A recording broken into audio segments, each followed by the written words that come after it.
திரைப்படத்திற்கு பிறகு பல திரையரங்குகள் வந்து விமர்சனங்கள் எடுக்கக்கூடாதுன்ற ஒரு கட்டுப்பாடு வைக்கப்பட்டது. அது அப்படியே கொஞ்சம் கொஞ்சமாக தகர்ந்து அந்த ரிவ்யூக்கள் வந்து பல சின்ன படங்கள் ஓடலை அப்படின்ற காரணத்தினால வந்தது. இப்போ நாளடைவில் இப்பவும் வந்து பல திரையரங்குகள் வந்து தியேட்டருக்குள்ள வந்து ரிவ்யூ எடுக்கக்கூடாது அப்படின்றதுனால பல சின்ன படங்கள் இப்போ திருமாணிக்கம் சமுத்திரக்கனி நடித்த படம் ஒரு நல்ல படம், அது ரிவ்யூ எடுக்காதனால ரிவ்யூனால ஓடாமலே போயிடுச்சு.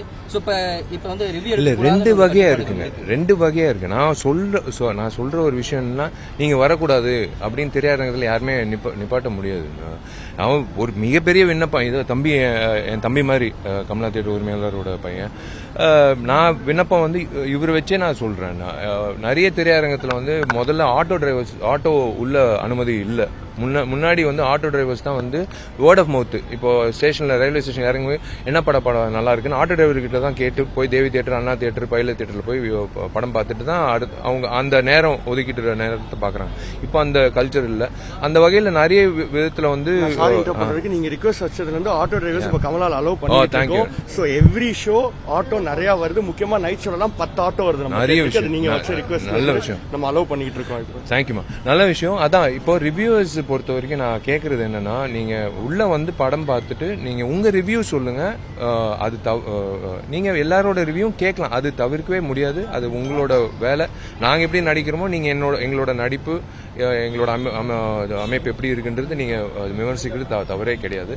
அது ஒரு பிரீதிங் பீரியட் தான் கேட்கறோம், அவ்வளவுதான். நீங்க வேணவே வேணான்னு நான் சொல்லல. ஒரு வெள்ளி சனி ஞாயிறு 3 நாட்கள் வந்து எல்லா பெரிய படமா இருக்கட்டும், சின்ன படமா இருக்கட்டும், அது கொஞ்சம் பிரீதிங் ஸ்பேஸ் இருந்தா நீங்க அதுக்கேற்ற மாதிரி ரிவ்யூ பண்ணா நல்லா இருக்கும். அதுக்கு தான் கேட்டேன். நீங்க கேட் வெளியில தான் இருக்கணும், உள்ள வரக்கூடாது அப்படின்னு கட்டளை போடல. ஒரு விண்ணப்பம். நீங்களும் நாங்களும் ஒரே குடும்பம் தான், அவ்வளவுதான். வேற ஒண்ணும் இல்ல. வெவ்வேறு பிரிவுல இருக்கும், அவ்வளவுதான். இப்போ பெரிய பட்ஜெட் படங்களோட சிறிய பட்ஜெட் படங்கள் நல்லாவே ஓடுது, நல்ல விமர்சனங்கள் வருது அப்படின்னு சொல்றாங்க. நல்ல விஷயங்க. அது எவ்வளவு ஆரோக்கியமான ஒரு விஷயம். எப்பவுமே ஒரு ஆதங்கம் இருந்துட்டே இருந்தது. பெரிய திரைப்படங்களுக்கு தான் வந்து வரவேற்பு இருக்கு, சின்ன திரைப்படங்கள். இன்னைக்கு பாருங்க, நான் சின்ன திரைப்படம் பெரிய திரைப்படம் நான் பாக்குறது கிடையாது. அந்த பாகுபாடெல்லாம் நான் பாக்குறது. எல்லா திரைப்படமும் ஜனங்க மத்தியில வரவேற்பு வச்சுதான் அது சின்ன படமா பெரிய படமான்னு அங்கீகாரம் பெற்றுக்கொள்ளும். அந்த வெள்ளிக்கிழமைக்கு அப்புறம். அதுக்கு முன்னாடி வியாழக்கிழமை வரைக்கும் எல்லா படமும் பெரிய படம் தான். அந்த வகையில வந்து இப்போ படங்கள் வந்து ரிலீஸ் ஆகும்போது ரொம்ப சந்தோஷமா இருக்கு. இந்த கமலா தியேட்டர் வரும்போது ஒரு பயங்கர பாசிட்டிவிட்டி வருது. எனக்கு ரோஹிணி தியேட்டர்ல தான் நான் வளர்ந்து சினிமா கத்துக்கிட்டேன். அந்த டிக்கெட் வாங்கி ஷோ பார்த்து ரசிச்சு அந்த மைண்ட் செட்ல தான் நான் வந்து கதை கேட்கும் போது, சார் இந்த இடத்துல கண்டிப்பா விசில் அடிப்பாங்க அப்படின்னு நான் வெளிப்படையா சொல்றேன் இயக்குநர்களுக்கு. அதே மாதிரி தேவி தியேட்டர்ல, அதே மாதிரி சத்தியம், அந்த மாதிரி நிறைய திரையரங்கத்துல கமலா தியேட்டர் அந்த மாதிரி தான் வந்து நாங்கெல்லாம் படிச்சிருக்கோம். ஸ்கூல் காலேஜ்ல புக்ல தான் நாங்கள் படிச்சிருக்கோம். ஆனால் தியேட்டருக்கு வரும்போது தான் நாங்கள் சினிமா படிக்கிறோம். So it is a very good thing. ஆரோக்கியமான விஷயம். நீங்க சொன்ன விஷயம். All the very best for future. ஆனால் நீங்க ரிலீஸ் தேதி குறிச்சு வைக்கும்போது நீங்க ஒரே ஒரு விஷயம் ஞாபகம் வச்சுக்கோங்க, கொஞ்சம் கிளாரிட்டி வச்சுக்கோங்க. எந்த திரையரங்கத்தில் வருது, எத்தனை காட்சிகள் வருது அப்படின்ற ஒரு விஷயம். எத்தனை திரைப்படங்களோட சேர்ந்து நீங்க வரீங்க, இன்னும் எத்தனை நாட்கள் ஓட போகுது. ஏன்னா அடுத்த வாரம் மறுபடியும் 8 படங்கள் வரும்போது உங்களுக்கு தெரியாமலே சில நேரத்தில் எடுத்துருவாங்க 6 நாட்கள்ல. அந்த மாதிரி இல்லாம நீங்க கிளாரிட்டி வந்தீங்கன்னா தயாரிப்பாளர்கள் நல்லா இருக்கும்.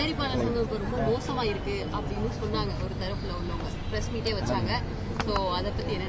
இல்ல அப்படி இல்லைங்க. மோசமா இருக்கு அப்படின்றது விமர்சனம் தான் நான் சொல்லுவேன். பட் என்னோட விண்ணப்பம் என்னன்னா, அந்த ரெகுலேஷன் கமிட்டி நீங்க திரும்ப கொண்டு வந்து எல்லாருக்கும் ஒரு கிளாரிட்டி கொடுத்தீங்கன்னா, அது ஒரு சங்கம். இப்ப என்னோட சங்கம் பத்தி கேட்டீங்கன்னா நிறைய சங்கம் நான் சொல்லுவேன். தயாரிப்பாளர் சங்கம் அவங்க வெவ்வேறு காரணங்கள் இருக்கும். நான் விமர்சிக்க கூடாது. அதுக்கு நல்லபடியா ஒரு வழிகாட்டா இருந்தா நல்லா இருக்கும். வர போற படங்களுக்கும் தயாரிப்பாளர்கள். விஷால் 35 என்ன மாதிரியான ஒரு கதைக்களம் கொண்ட படமா இருக்கும்? இப்ப எந்த மாதிரியான எதிர்பார்க்கலாம்? புதிய களமா ரவியர்ஸோட ஃபர்ஸ்ட் டைம் நான் சேர்ந்து பண்றேன். சூப்பர் குட் ஆர்பி சௌத்ரி சாரோட 99வது திரைப்படம். ஃபர்ஸ்ட் டைம் அவரோட பேனர்ல பண்றேன். இது எனக்கு வந்து இன்ஃபேக்ட் இப்போ வந்து ரொம்ப ரொம்ப யோசிச்சு நம்ம வந்து கதை தேர்வு செய்யணும். ஸோ மார்க் ஆண்டனி, மதகஜராஜா பிறகு இப்போ வரும்போது ஒரு டிஃப்ரெண்டான ஒரு களம் இருந்தாதான், ஜானர் இருந்தாதான் அது ஏற்றுக்கொள்ளப்படுது. அந்த வகையில ரவியர்ஸ் திரைப்படம் விஷால் 35 வந்து கூடிய சீக்கிரம் டைட்டிலும் அறிவிப்போம்.